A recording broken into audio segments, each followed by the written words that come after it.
நாடு முழுவதிலும் உள்ள நூலகங்களை ஒருங்கிணைத்து டிஜிட்டல் மயமாக்கப்பட்ட தேசிய நூலக இயக்ககம் தொடங்கப்பட்டுள்ளது.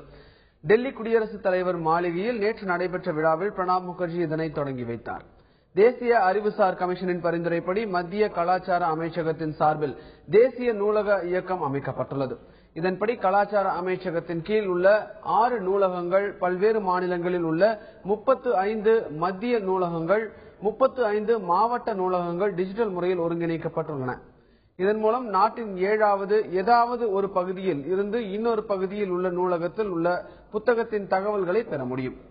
அடுத்த கட்டமாக நாடு முழுவதிலும் உள்ள 629 மாவட்ட நூலகங்களும் டிஜிட்டல் மயமாக்கப்பட உள்ளன. ஆசிரியர் தகுதி தேர்வில் தமிழக முதலமைச்சர் அளித்துள்ள 5% மதிப்பெண் சலுகை அறிவிப்பதற்கு ஆசிரியர்கள் வரவேற்பு தெரிவித்துள்ளனர். இதுகுறித்து கல்வியாளர் பிரின்ஸ் கஜேந்திர பாபு நமது செய்தியாளருக்கு அளித்த பேட்டியை இப்போது பார்க்கலாம். ஏன்னா ஒரு பிஎட் முடிக்கிறதுக்கு அவன் 2 தலைமுறை சேமித்து வைத்த பணத்தை செலவு செய்ய வேண்டிய அவசியம் இருக்கு. அப்பதான் அவன் பிஎட் குவாலிஃபை ஆக முடியும். அப்போ is already BEd qualified, DTEd qualified சொல்லும்போது ஒரு டீச்சிங் ப்ரொஃபஷனல் ஆயிட்டவனுக்கு நடக்கக்கூடிய ஒரு தேர்வு. அது மட்டுமல்லாமல் இந்த தேர்ச்சி என்பது சட்டம், கல்வி உரிமை சட்டம் வைந்த 5 ஆண்டுகளுக்குள்ள இவன் தேர்ச்சி பெற்றிருக்கணும். அப்படி தேர்ச்சி பெறலன்னா அந்த சட்டம் 5 ஆண்டுக்கு பிறகு இவன் எந்த பள்ளியிலும் ஆசிரியராகவே 1ஆம் வகுப்பிலிருந்து 8ஆம் வகுப்பு வரைக்கும் பாடம் நடத்த முடியாது என்ற நிலை. அப்பொழுது அவனுடைய வாழ்வாதார போராட்டமாக இது மாறிவிடுகிறது. எனவேதான் இடஒதுக்கீட்டு பிரிவினருக்கு 5% மதிப்பெண் தளர்வு என்று இப்பொழுது வழங்கப்பட்டிருக்கிறது. வழங்கப்பட்ட அந்த மதிப்பெண் தளர்வுகளை நாம் நன்றி உணர்வோடு மனமாற வரவேற்கின்றோம். இன்றைய பொதறிவு கேள்விகளை இப்போது பார்க்கலாம். கேள்வி 1, மார்க் ஜக்கர்பர்க் என்பவர் யார்? கேள்வி 2, என்டமாலஜி என்பது எது பற்றிய அறிவியல் ஆய்வு? கேள்வி 3, ஆசியாவில் உள்ள மிக பழமையான பங்கு சந்தை எது? இதற்கான விடைகளை சிறிது நேரம் கழித்து பார்க்கலாம். CSIR UGC இணைந்து நடத்தும் நெட் தேர்வு எழுத விண்ணப்பங்கள் வரவேற்கப்படுகின்றன. 4 ஆண்டு BS படிப்பு, BE, BTech, B Pharma, MBBS ஒருங்கிணைந்த MS அல்லது அதற்கு இணையான பட்டம் பெற்றவர்கள் விண்ணப்பிக்கலாம். அறிவியல், பொறியியல் அல்லது வேறு ஏதேனும் ஒரு இளநிலை பட்டம் பெற்றவர்கள் PhDக்காக பதிவு செய்திருந்தால் மட்டுமே ஃபெலோஷிப் பெற தகுதி உடையவர்கள் ஆவர். பேராசிரியர் பணிக்கான நெட் தேர்வுக்கு PhD பெற்றவர்கள் விண்ணப்பிக்கலாம். 1991ஆம் ஆண்டு செப்டம்பர் 19ஆம் தேதிக்கு முன்பாக பட்ட மேற்படிப்பில் 50% மதிப்பெண்ணுடன் வெற்றி பெற்றிருக்க வேண்டும். இணையதளத்தின் வழியே வரும் 10ஆம் தேதி முதல் மார்ச் 4ஆம் தேதி வரை விண்ணப்பம் செய்யலாம். பொது பிரிவினர் ₹400 தேர்வு கட்டணம் செலுத்த வேண்டும்.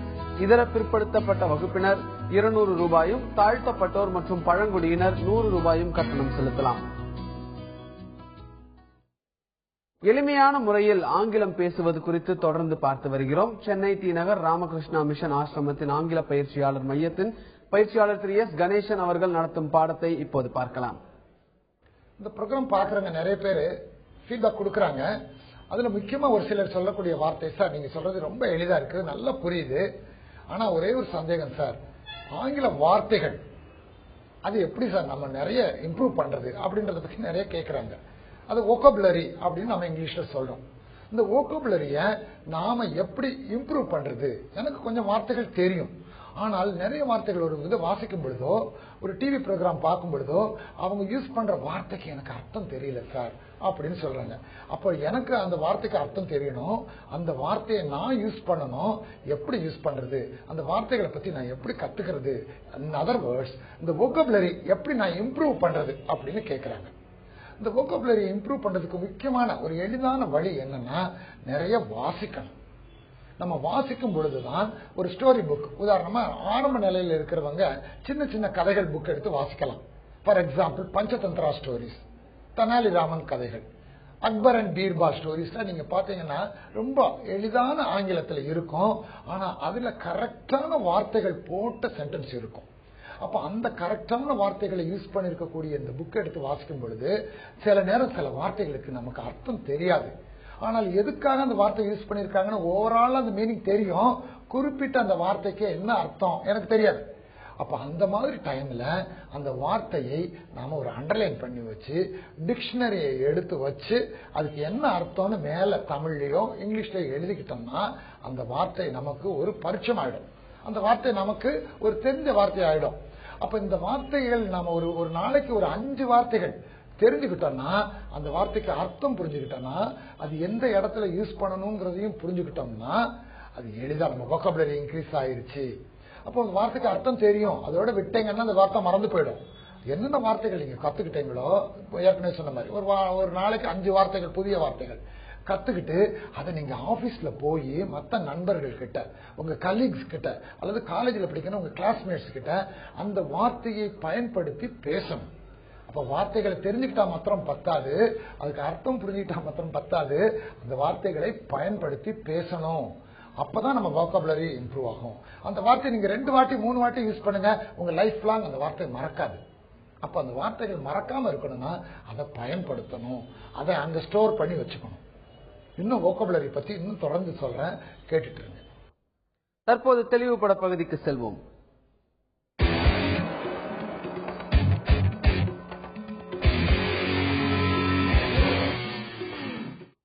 இன்றைய தெளிவுபட பகுதியில் 12ஆம் வகுப்பு கணினி அறிவியல் பாடத்தில் அதிக மதிப்பெண் பெறுவது குறித்து விவாதிக்க உள்ளோம். அரங்கில் நம்முடன் உள்ள கம்ப்யூட்டர் அறிவியல் ஆசிரியர் திரு இளையராஜா இருக்கிறார். மாணவர்கள் அவருடைய சந்தேகங்களை அவரிடம் கேட்டு அறிந்து கொள்ளலாம்.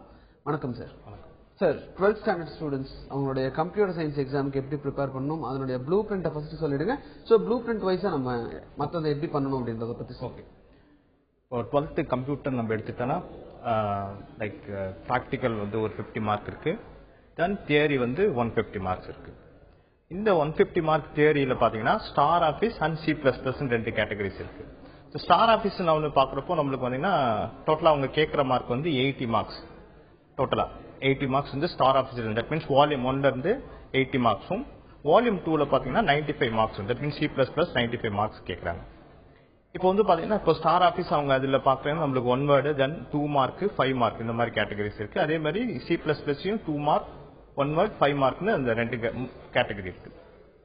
இதுல வந்து பசங்க வந்து நம்மளுக்கு ஃபர்ஸ்ட் அந்த 75 மார்க் வந்து OMRல வந்து பண்ணும். OMR தட் மீன்ஸ் இந்த 1 வேர்டு வந்து பாத்தீங்கன்னா அவங்க எல்லாமே OMRல ஃபில் பண்ற மாதிரி இருக்கும், ஸ்டேட் பண்ற மாதிரி. செகண்ட் கேட்டகரி பாத்தீங்கன்னா 2 மார்க் 5 மார்க்ஸ், அது வந்து பாத்தீங்கன்னா உங்களுக்கு டிஸ்கிரிப்டிவா இருக்கும். தட் மீன்ஸ் வந்து இப்போ வந்து 2 மார்க் அப்படின்னா அதுல வந்து அவங்க ஈவன் பாயிண்ட்ஸ் எல்லாம் மென்ஷன் பண்ணி ஒரு 2 or 3 லைன்ஸ் வந்து எழுதுற மாதிரி அந்த மாதிரி இருக்கும். இதே 5 மார்க்ஸ் அப்படின்னு பாக்குறப்ப அட்லீஸ்ட் வந்து ஒரு page 1 page with diagram, so அந்த மாதிரி கண்டென்ட் எல்லாம் ஃபில் பண்ற மாதிரி இருக்குது. ஓகே சார், நம்ம இதை தொடர்ந்து பேசுவோம். அதற்கு முன்பாக பாண்டிச்சேரியில இருந்து ஒரு காலர் வந்திருக்காங்க.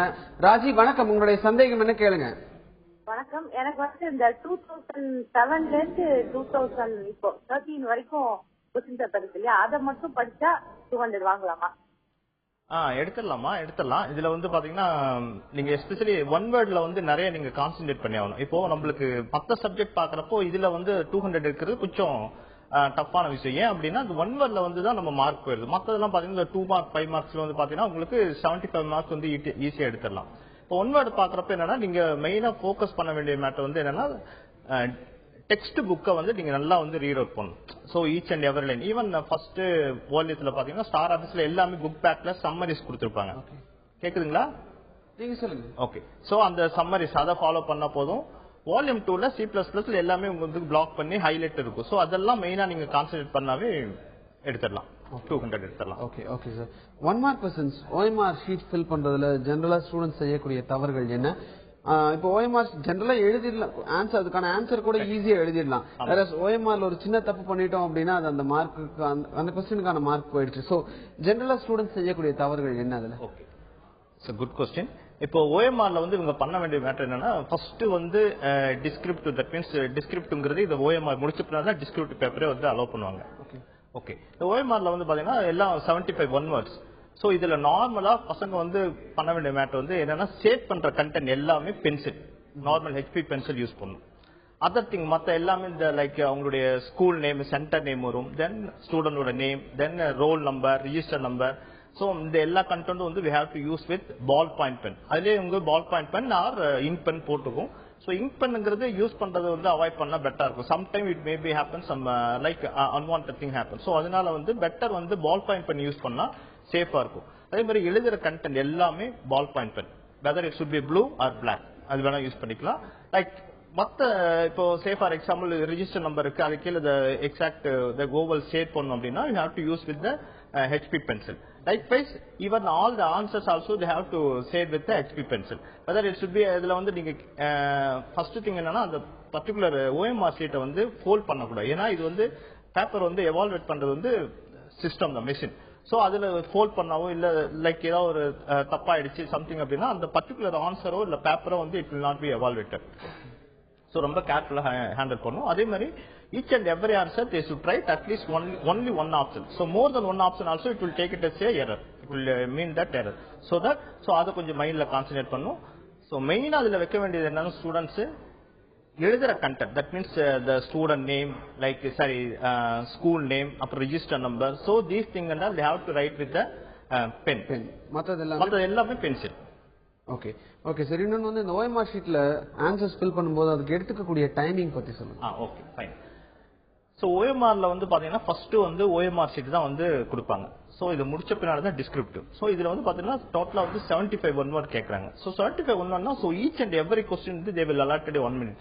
தட் மீன்ஸ் டோட்டலா அந்த ஃபுல்லா அந்த OMR முடிக்கிறதுக்கு வந்து 75 minutes வந்து they will allot the government. That means 1 hour 50 minutes. Okay. So இது முடிச்ச உடனே அந்த பேப்பர் கலெக்ட் பண்ணிட்டு எகைன் வந்து டிஸ்கிரிப்டிவ் பேப்பர் டிஸ்ட்ரிபியூட் பண்ணுவாங்க. So each and every question they will allot 1 minute. So 75 minutesல முடிச்சிடணும். ஓகே. சோ அந்த அதுக்கு பின்னால அந்த பேப்பர் வந்து அவங்கள்ட்ட இருக்கு, தென் கலெக்ட் பண்ணிடுவாங்க. நீங்க இல்ல சார் நான் அப்புறம் கடைசியா எழுதுறேன் அப்படின்னா சோ அதெல்லாம் அவாய்ட், அது வந்து அலோவ் பண்ண மாட்டாங்க. Okay okay. சோ இப்போ டிஸ்கிரிப்டிவ் டைப்ல 2 mark 5 mark क्वेश्चंस இருக்குதா சார்? சோ 2 mark ப்ரிபரேஷன்ஸ் எப்படி இருக்கும்? உள்ள புக் இன்டீரியர்ஸ்ல இருந்து क्वेश्चन வர வாய்ப்புண்டா இல்ல புக் பேக்ல இருக்கிற क्वेश्चंस தான் வருமா? Okay fine. இப்போ 2 mark 5 markனு பாக்குறப்போ இப்போ நம்மளுக்கு வந்து வால்யூம் 1 அண்ட் வால்யூம் 2 ரெண்டு கேட்டகரி இருக்கு. இந்த வால்யூம் 1ல பாத்தீங்கன்னா ஸ்டார் ஆபீஸ் அண்ட் வால்யூம் 2ல C++. ஓகே. இதுல வந்து நீங்க கேக்குற மாதிரி புக் பேக் क्वेश्चनா இல்ல சார் உள்ள இருக்குது. So maximum book back question தான் வந்து மேக்ஸிமம் கேட்பாங்க. Okay okay. இப்போ say for example star office அப்படின்னு எடுத்துட்டீங்க அப்படின்னா டோட்டலா வந்து அதுல வந்து லாஸ்ட் 80 marks டோட்டலா ஓவரால். தட் மீன்ஸ் வந்து including 1 word 2 mark 5 marks. So இந்த மாதிரி திங். C++ வந்து எடுத்துட்டு டோட்டலா 95 marks கேக்குறாங்க. Okay. 1 word 2 mark 5 marks. So இது மாதிரி. ஸோ இதுல வந்து மேக்ஸிமம் பசங்க வந்து அந்த ஸ்டார் ஆபீஸ்னு எடுத்துட்டா சம்மரிஸ் இருக்குல்ல அது வந்து கொஞ்சம் கான்சென்ட்ரேட் பண்ணி தென் ஒரு சில கண்டென்ட் அங்கேயே வந்து பிளாக் பண்ணி தென் போல்ட் பண்ணி ஹைலைட் பண்ணி கொடுத்து ஸோ அதுல கொஞ்சம் கான்சென்ட்ரேட் பண்ணா நல்லா ஸ்கோர் பண்ணலாம். Okay okay. ஸோ இப்போ நம்ம ப்ரெசன்டேஷன் அப்படின்னு போகும்பொழுது இப்போ பால் பாயிண்ட் பென்ல எழுதலாம் அப்படின்னு சொல்லி சொன்னீங்க. ஸோ அதுல ப்ரெசன்டேஷன் எப்படி இருக்கணும்? அதாவது டிஸ்கிரிப்டிவ் டைப் அந்த கொஸ்டின்ஸ்ல வந்து ப்ரெசன்டேஷன் எப்படி இருக்கணும்? Okay. So ball point pen அப்படிங்கிறது only for OMR. So even ink pen கூட அதுல யூஸ் பண்ணலாம். OMRல எதுக்கு இங்க் பென்னா சம்திங் இப்போ ஏதோ இங்க ஏதோ ஆயிடுச்சுன்னா அது பர்டிகுலர் பேப்பரு எகைன் மறுபடியும் ப்ரொவைட் பண்ண மாட்டாங்க. ஓகே. ஸோ தட் அந்த OMRல வந்து they can use only the ball point pen OMR only. While writing the descriptive, that means the 75 1 2 mark 5 mark அதெல்லாம் வந்து they can use with the like gel pen or ball point pen. So sorry gel pen only or ink pen அந்த மாதிரி use பண்ணிக்கலாம். whether it should be blue or black. So அந்த மாதிரி use பண்ணிக்கலாம். Okay sir. நம்ம இத பத்தி தொடர்ந்து பேசுவோம். அதுக்கு முன்பு ஒரு காலர் வந்திருக்காரு. வணக்கம் ஜான்சன், உங்களுடைய சந்தேகம் என்ன கேளுங்க. Sir good evening sir. வணக்கம், சொல்லுங்க சார். நான் அவரோட ஸ்டூடெண்ட் தான் சார். சொல்லுப்பா. சார் நான் ஜான்சன் பேசுறேன் சார். சொல்லுப்பா. சார் இப்போ வந்து த்ரூ C++ இருக்குல்ல சார். சொல்லுப்பா. அதுல வந்து 2 கொஸ்டின்ஸ் வருது சார். ஒன்னு வந்து ப்ரோக்ராம் நம்ம கண்டுபிடிக்கணும் எந்த அவுட்புட்ல அதை அட்டன் பண்ண பெஸ்டா இல்லனா எரர் கண்டுபிடி அட்டன் பண்ண பெஸ்டா சார்? சூப்பர் கொஸ்டின்ப்பா. ஓகே. இதுல வந்து பாத்தீங்கன்னா நம்ம டிஸ்கிரிப்டிவ்ல வந்து கேக்குறப்போ 75 1ல லாஸ்ட் 109 அண்ட் 110 ரெண்டு கொஸ்டின்ல பாத்தீங்கன்னா ஒன்னு வந்து டீபக்கிங் ஒன்னு கேட்பாங்க. ஒன் மோர் திங் வந்து லைக் இப்போ ப்ரோக்ராம் வந்து ராங்கா கொடுத்துட்டு அதுல வந்து எப்படி வந்து கரெக்டா அந்த ப்ரோக்ராம் என்னென்ன சின்டாக்ஸ் வரும். ஸோ இந்த மாதிரி. ஸோ இது ரெண்டுமே நல்லா பசங்க அந்த ப்ரோக்ராம்ஸ் வந்து எப்படி எழுதுறது என்னென்ன சின்டாக்ஸ் கரெக்டா வரும். சே ஃபார் எக்ஸாம்பிள் ஒரு ஃபார் லூப் அப்படின்னா ஓகே ஃபார்னா அந்த 3 categories initialisation, test condition, updation. அப்புறம் in between they can use the semicolon symbol. Okay. So இந்த மாதிரி ஃபுல்லா அந்த சின்டாக்ஸ் கரெக்டா தெரிஞ்சுட்டு அப்படின்னா 109 வந்து ப்ரோக்ராம் ரைட்டு, 110 தட் மீன்ஸ் 110 அந்த 2 கொஸ்டினும் அட்டன் பண்ண முடியும். 5 plus 5 10 mark ஈஸியா எடுத்துடலாம். ஈவன் டிஸ்கிரிப்ட் எழுதுறத விட இது வந்து they can use only 3 or 4 lines எழுதினாவே they can get 10 marks. Okay sir. வணக்கம் அர்ஜுன், உங்களுடைய சந்தேகம் என்ன கேளுங்க. Sir good evening sir. என் பேரு அர்ஜுன். வணக்கம், சொல்லுங்க. சார் இப்போ என்ன சார், இப்போ இன்ஹெரிட்டன்ஸ் லெசன் இருக்குல்ல சார்? சொல்லுங்க. இன்ஹெரிட்டன்ஸ் லெசன்ல வந்து டீபக்கிங் வருது, ப்ரோக்ராம் வருது சார். சொல்லுங்க. இப்போ வந்து நம்ம அதுல தியரிட்டி क्वेश्चंस எல்லாம் படிச்சுக்கலாமா இல்ல அந்த ப்ரோக்ராம் டீபக்கிங் கொஸ்டின்ஸை படிச்சுட்டா நல்லதா சார்? இல்ல ரெண்டுமே நீங்க தரவா இருக்கணும். இப்போ அதுல வந்து ப்ரோக்ராம்ஸ் வந்து அதிகமா உங்களுக்கு லைக் கான்சென்ட்ரேட் பண்ணாம இருக்கிறது சேஃபா இருக்கும். தியரி கொஞ்சம் கான்சென்ட்ரேட் பண்ணுங்க. தியரியில இருக்கிறது 3 கொஸ்டின்ஸ் தான் இருக்கு சார். ஆமாங்க. அது இது உங்களுக்கு மேக்ஸிமம் அந்த ப்ரோக்ராம் கொஸ்டின் பாத்தீங்கன்னா அந்த கன்ஸ்ட்ரக்டர் டிஸ்ட்ரக்டர் இருக்கு இல்லையா, அந்த லெசன்ஸ்ல இருந்து கொஞ்சம் நிறைய பாத்துங்க. இதுல வந்து சான்சஸ் கம்மி தான் உங்களுக்கு சார். அப்ப ப்ரோக்ராம் டீபக்கிங் கேக்குறது வந்து C++ல கன்ஸ்ட்ரக்டர் டிஸ்ட்ரக்டர்ல ஃபங்க்ஷன் எதுல இருந்து வேணாலும் கேட்க சான்ஸ் இருக்கு. ஆமாங்க. Okay sir, thank you. Okay sir. இப்போ ஸ்டார் ஆபீஸை பொறுத்த வரைக்கும் 85 மார்க்ஸ், அப்புறம் C++ வந்து 95 மார்க்ஸ் இருக்கும் அப்படின்னு சொல்லிருந்தீங்க. சோ இதுல இந்த 80 மார்க்ஸ்லயும் சரி 95 மார்க்ஸ்லயும் அதனோட இருக்கக்கூடிய கொஸ்டின் செப்பரேஷன் இந்த மாதிரி இருக்கும். 1 மார்க் எவ்வளவு இருக்கும், இல்ல 2 மார்க் இல்ல எவ்வளவு 5 மார்க்ஸ் வரும் அந்த லெசன்ஸ்ல இருந்து, அதை பத்தி சொல்லுங்க. இப்போ C++ எடுத்துட்டீங்க அப்படின்னா உங்களுக்கு டோட்டல் மார்க்ஸ் வந்து 95 மார்க்ஸ் சொல்லிருந்தேன் இல்லைங்களா. அதுல வந்து பாத்தீங்கன்னா 1 வேர்டு வந்து பாத்தீங்கன்னா உங்களுக்கு 40 மார்க்ஸ் இருக்கு அதுல கேக்குறாங்க. லைக்வைஸ் 2 மார்க்ஸ் பாத்தீங்கன்னா உங்களுக்கு 30 மார்க்ஸ் அதுல இருக்கு. ஓகே. தென் 5 மார்க் பாத்தீங்கன்னா 25 மார்க்ஸ் இருக்கு அதுல உங்களுக்கு. ஓகே. அதுல வந்து பாத்தீங்கன்னா உங்களுக்கு first priority as per the blueprint வந்து அதுல வந்து உங்களுக்கு C++ல 12 மார்க்ஸ் வந்து பேசிக் ஸ்டேட்மெண்ட், தட் மீன்ஸ் தேர்ட் லெசன்ல இருந்து உங்களுக்கு வந்து 12 மார்க்ஸ் வருது. செகண்ட் ப்ரியாரிட்டி அதுல பாத்தீங்கன்னா உங்களுக்கு ஃபங்க்ஷன்ஸ் அப்படிங்கிற லெசன் 4th லெசன், அப்புறம் தென் கன்ஸ்ட்ரக்டர் அண்ட் டிஸ்ட்ரக்டர் அதுல வந்து 11 மார்க்ஸ் வருது. சோ இது வந்து செகண்ட் கேட்டகரி. தேர்ட் கேட்டகரி பாத்தீங்கன்னா 6th lesson and 7th lesson classes and objects and polymorphism. So இது வந்து தேர்ட் கேட்டகரி. சோ ஃபார் C++ல வந்து பாத்தீங்கன்னா 95 மார்க்ஸ், 1 வேர்டு வந்து பாத்தீங்கன்னா அதுல 40, தென் 2 மார்க்ஸ் வந்து 30, 5 மார்க்ஸ் வந்து 25. சோ டோட்டலா வந்து உங்களுக்கு பாத்தீங்கன்னா 95 மார்க்ஸ் வரும். இது C++. இதே ஸ்டார் ஆபீஸ் அப்படின்னு எடுத்துட்டீங்க அப்படின்னா அதுல டோட்டலா வந்து நம்ம 9 லெசன்ஸ் இருக்கு. இந்த 9 லெசன்ல பாத்தீங்கன்னா நம்மளுக்கு கேக்குறது வந்து 80 மார்க்ஸ். ஓகே. அதுல 1 வேர்டு வந்து பாத்தீங்கன்னா 35 1 வேர்ட்ஸ், தென் 22 மார்க்ஸ், தென் 25 வந்து 5 மார்க்ஸ். தட் மீன்ஸ் 5 மார்க்ஸ் வந்து 5, தென் 10 2 மார்க்ஸ், தென் 35 உங்களுக்கு 1 வேர்டு கேக்குறாங்க. சோ ஃபார் அதுல வந்து 80 மார்க்ஸ் வந்து வால்யூம் 1ல இருந்து வருது. ஓகே. சோ வெயிட்டேஜ் அப்படினு பாக்கும்போது C++ல தான் அதிகமா 95. ஆமா. ஓகே. சோ இப்போ சென்டம் மிஸ் ஆகிறதுக்கான காரணம் என்ன கம்ப்யூட்டர் சயின்ஸ் பொறுத்தவரைக்கும்? சோ சென்டம் வந்து பாத்தீங்கன்னா இப்போ 2 மார்க் 5 மார்க் வந்து மேக்ஸிமம் எல்லாமே லைக் அட்டெண்ட் பண்ணிடுவாங்க, எழுதிடுவாங்க. Like okay. நம்மளுக்கு அந்த 1 வேர்ட்ல மட்டும் தான் ப்ராப்ளம். 1 வேர்ட்ல வந்து எப்படி சார் நம்ம சென்டம் எடுக்கிறது என்ன சார்? என்னன்னா ஜெனரலா 1 வேர்ட் எல்லாமே வந்து எழுதிடலாம், வேற 2 மார்க் அண்ட் 5 மார்க் 10 மார்க்ல தான் இங்க 1 மார்க் 2 மார்க் மிஸ் ஆகும் அப்படின்றப்போ கம்ப்யூட்டர் சயின்ஸ்ல மட்டும் 1 மார்க்ல தான் மிஸ் ஆகுது அப்படின்றப்போ அதுக்கான காரணம் 1 வேர்ட் என்னன்னா மேக்ஸிமம் வந்து பசங்க வந்து அது ஃபுல்லா நம்ம கவர் பண்ண போதும். ஒன்றும் இல்ல லைன் பை லைன் வந்து இந்த பை ஹார்ட் பண்ணும் அப்படியெல்லாம் இல்ல, கண்டென்ட் புரிஞ்சுக்கிட்டா போதும் எல்லா விஷயமும். ஈவன் வந்து ஸ்டார் ஆபீஸும் சரி C++ம் சரி. So line by line even அதுல ஸ்டார் ஆபீஸ்ல பாத்தீங்கன்னா எஸ்பெஷலி இந்த சம்மரிஸ் எல்லா லெசன்லயும் கொடுத்துருக்காங்க புக் பேக் அந்த ஒவ்வொரு end of the lesson. So அதை கொஞ்சம் கான்சென்ட்ரேட் பண்ணா போதும். தென் அது இல்லாம போல்ட் லெட்டர்ஸ் ஹைலைட்டர் லெட்டர்ஸ்ல எல்லா இதுலயுமே ஸ்டார் ஆபீஸ்ல இருக்கு, ஈவன் C++. சோ அதை கொஞ்சம் மைண்ட்ல வச்சாலும் சரி. ஈவன் பை 2 மார்க் படிக்கிறப்ப இப்ப say for example primary key அப்படின்னு கேக்குறாங்கன்னா ஓகே அது என்ன த யூனிக்கலி ஐடென்டிஃபைட். சோ இது மாதிரி எல்லா விஷயமும் படிக்கிறப்போ கொஞ்சம் கண்டென்ட் புரிஞ்சுக்கிட்டு படிச்சா போதும். சோ 1 வேர்டு வந்து ஈஸியா அடிச்சிடலாம். ஓகே. சோ அப்போ வந்து டோட்டலா வந்து 150க்கு 150 எடுத்துடலாம். ஓகே. ஓகே. சோ இப்போ 2 மார்க் क्वेश्चंस வந்து அதனுடைய பிரசன்டேஷன் எப்படி இருக்கும்? அதாவது பாயிண்ட் பை பாயிண்டா எல்லாமே எழுதிடலாமா, இல்ல ஒரே சென்டென்ஸ் மாதிரி பேராகிராஃப் மாதிரி இருக்கணுமா, அதை பற்றி சொல்லுங்க. ஓகே. சோ 2 மார்க்னு வரப்போ இப்போ ஒரு क्वेश्चंस கேக்குறாங்க அப்படின்னா அதுக்கு வந்து மெயினான அந்த கீவேர்ட்ஸ் வந்து very very important. Say for example, define primary key அப்படின்னா that is uniquely identify the records. The particular இதுல வந்து யூனிக்கா வந்து இருக்கிறது அந்த primary key. So இந்த மாதிரி மெயினான கீவேர்ட்ஸ் வெரி வெரி இம்பார்ட்டன்ட். தென் நம்ம கொடுக்குற பிரசன்டேஷன். சார் நம்ம 2 மார்க் क्वेश्चन பத்தி தொடர்ந்து பேசுவோம். அதற்கு முன்பாக நாமக்கல்ல இருந்து ராணி கால் பண்ணிருக்காங்க. வணக்கம் ராணி, உங்களுடைய சந்தேகம் என்ன கேளுங்க. ஹலோ வணக்கம் சார். நாமக்கல் மாவட்டம் குமாரபாளையத்துல இருந்து பேசுறேங்க சார். சொல்லுங்க.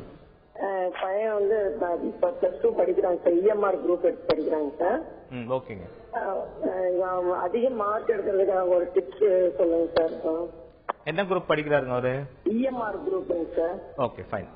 சோ ஒண்ணும் இல்லைங்க, ஃபர்ஸ்ட் திங் வந்து மார்க் எடுக்கிறதுக்கு அவங்க கொஞ்சம் பிரசன்டேஷன் நீட்டா இருந்தா பெட்டரா இருக்கும். ஓகேங்களா? அப்புறம் எழுதுற கண்டென்ட் வந்து கரெக்டான ரெலவென்ட் கண்டென்ட் கரெக்டா அதை வந்து கொஞ்சம் ஹேண்ட் ரைட்டிங் கொஞ்சம் நீட்டா எழுதிட்டு தென் அது இல்லாம அது எப்படி ரொம்ப லைக் ஹைலைட் பண்ணுவோம் அந்த மாதிரி விஷயத்த வந்து இது பண்ண போதும். தென் இப்போ சப்போஸ் வந்து ஒரு 5 மார்க்கே இருக்கு, இப்போ கம்ப்யூட்டர்ல எடுத்தோம்னா ஃபைண்ட் அண்ட் ரிப்ளேஸ்னு ஒரு கொஸ்டின் இருக்குன்னா சோ அதுக்கு வந்து ரெலவென்ட் டயக்ராம்ஸ் வந்து நீட்டா வந்து டயக்ராம்ஸ் போட்டு அழகா பிரசன்டேஷன் கொடுத்தா போதுமானதுங்க. Okay sir. Okay sir. 2 mark presentation பத்தி சொல்றீங்க, அது சார். 2 மார்க் பிரசன்டேஷன் பத்தி 2 மார்க் பிரசன்டேஷன் தான் இப்ப நம்ம சொன்ன மாதிரி ஒவ்வொரு விஷயத்துக்கும் அந்த கேக்குற அந்த क्वेश्चनக்கு relevant answer with the answer key is very very important. So அந்த பர்టిక్యులர் ஆன்சர் கீஸ் வந்து அந்த ஒரு லைக் क्वेश्चनக்கும் நம்ம ஈஸியா எழுதணும். அதே மாதிரி நீட்டா செப்பரேட் பண்ணி ஒரு லைக் அது ஹைலைட் பண்ணி காமிச்சா நல்லா இருக்கும். அப்போ வந்து 2 மார்க் வந்து ஈஸியா எடுத்துடலாம். லைக் அதே 5 மார்க்னு வரப்போ ஒரு கொஸ்டின் கேக்குறாங்க அப்படின்னா அந்த கொஸ்டினுக்கு ஈஸியா இப்போ வந்து இந்த இன்சர்ட்டிங் ஆப்ஜெக்ட் இல்ல டேபிள் டூல் பார் அப்படின்னு அதுக்கு ரிலவென்ட் எல்லாமே எழுதிட்டு தென் அதனுடைய ஹெட்டிங் பிளஸ் அதுக்கு வந்து டயக்ராம்ஸ் இருக்கும் இல்ல வந்து அந்த ஐகான்ஸ் மாதிரி இருக்கும். ஸோ அந்த ஐகான்ஸ் கூட வந்து நீட்டா அழகா வந்து போட்டு தென் பிரசன்டேஷன் வந்து நீட்டா கொடுத்தா போதுமானது. Okay sir. இன்னொரு காலர் வந்திருக்காங்க. சென்னையில இருந்து ஹேமா கால் பண்ணிருக்காங்க. வணக்கம் ஹேமா, உங்களுடைய சந்தேகம் என்ன கம்ப்யூட்டர் சயின்ஸ்ல கேளுங்க. வணக்கம் சார். ரொம்ப இல்ல சார், இப்போ இந்த debugging as well as programming அப்படின்னு சொல்லிட்டு ஒரு கொஸ்டின்ஸ் வருது இல்லையா சார்? ஆமாங்க. அது வந்து ஆக்சுவலா வந்து பசங்களுக்கு ஓரளவுக்கு அந்த கிரியேட்டிவிட்டி மாதிரி அந்த மாதிரி புரிஞ்சுக்கிட்டு அவங்களா வந்து கரெக்டா எழுதினாலும் மார்க் தருவாங்களா இல்ல புக்ல எப்படி இருக்கோ அதே மாதிரி தான் பிரசன்ட் பண்ணணுமா சார்? அப்படி இல்லைங்க. டீபக்கிங் அப்படிங்கிறதுக்கும் இப்போ அந்த எரர்ஸ் இது பண்றதுக்கும் என்னன்னா ஆக்சுவலா என்னவோ அந்த ரிசல்ட் தான் வரும். இப்போ ஒரு ப்ரோக்ராம் இருக்குன்னா அந்த ப்ரோக்ராம் நம்ம எழுதுறோம் அப்படின்னா அதுக்கு எக்ஸாக்ட் அவுட்புட் தான் இதுதான் வரும். அதுல புக்ல இருக்கிற மாதிரியோ அப்படியெல்லாம் இல்லைங்க. என்ன எக்ஸாக்ட் அவுட்புட் வரும், இப்போ வந்து நம்ம சி அவுட்ல என்ன அந்த இருக்கோ அந்த எக்ஸாக்ட் அவுட்புட் தான் நம்ம எழுதணும். புக்ல இருந்தாலும் சரி நீங்க கைட்ல எதுல பார்த்தாலும் சேமா தான் இருக்கும். இதை பொறுத்தளவு உங்களுக்கு அந்த 109, 110 புக்கோ கைடு எது பார்த்தாலும் இந்த சேம் ஆன்சர் தான். ஈவன் புக் கைட் எல்லாத்துலயும் சேம் தான் இருக்கும். இப்போ நார்மலா ஒரு தியரி கொஸ்டின்ஸ் அப்படின்னா நீங்க சொல்ற மாதிரி எடுத்துக்கலாம் சார், புக்ல எழுதுறதா இல்ல புக்ல இருக்கிற மாதிரி இல்ல கைட்ல இருக்கிற மாதிரி. இது வந்து டிஃபால்ட் கான்ஸ்டன்ட். சோ அதே தான் நீங்க எழுதி ஆகணும். Okay sir. 12th standard students வந்து அவங்களுடைய கம்ப்யூட்டர் சயின்ஸ் எக்ஸாமுக்கு எப்படி ப்ரிப்பேர் ஆகணும் அப்படின்றத பத்தி ரொம்ப தெளிவா சொன்னீங்க. உங்க தகவல்களுக்கு நன்றி. தற்போது இன்றைய பொது அறிவு கேள்விகளுக்கான விடைகளை இப்போது பார்க்கலாம். கேள்வி 1, மார்க் ஜக்கர்பர்க் என்பவர் யார் என்று கேட்டிருந்தோம். மார்க் ஜக்கர்பர்க் பேஸ்புக்கின் தலைவர் மற்றும் தலைமை நிர்வாகியாக உள்ளார். 2004ஆம் ஆண்டு பிப்ரவரி 4ஆம் தேதி தமது நண்பர்களுடன் இணைந்து பேஸ்புக் சமூக வலைதளத்தை இவர் தொடங்கினார். சில ஆண்டுகளிலேயே உலகம் முழுவதும் பிரபலம் அடைந்த பேஸ்புக் உலகின் இள வயது பணக்காரர்களில் ஒருவராக மார்க் ஜக்கர்பர்க் திகழ்கிறார் என்பது குறிப்பிடத்தக்கது.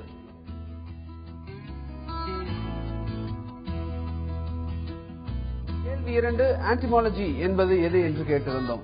இதற்கான பதில் பூச்சிகள் குறித்து ஆராய்ச்சி மேற்கொள்வதற்கு என்டமாலஜி என்று பெயர்.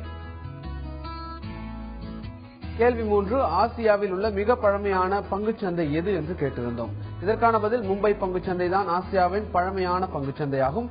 1875ஆம் ஆண்டு மும்பை பங்குச்சந்தை தொடங்கப்பட்டது குறிப்பிடத்தக்கது. தற்போது புதிய வாய்ப்புகள் பகுதிக்கு செல்வோம்.